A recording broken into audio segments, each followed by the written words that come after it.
Hey guys, in this tutorial, I'll show you how to download audio from Murf AI step by step.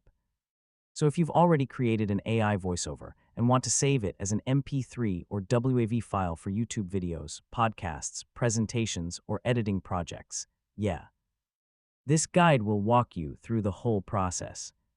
First, open Murf AI in your browser and sign in to your account. Once you're inside the dashboard, open the project containing the audio you want to download. Before exporting, make sure your voiceover is fully edited and sounds correct. So check pronunciation, pauses, background music, and timing carefully. Now look for the export or download button near the top of the project editor. This is where Murf AI lets you save your audio files. Next, choose the audio format you want.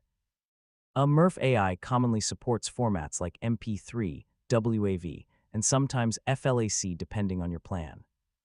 One quick tip, rename your exported files clearly and keep backups organized if you work on multiple projects regularly. So this makes editing much easier later. And that's basically how to download audio from Murf AI from start to finish.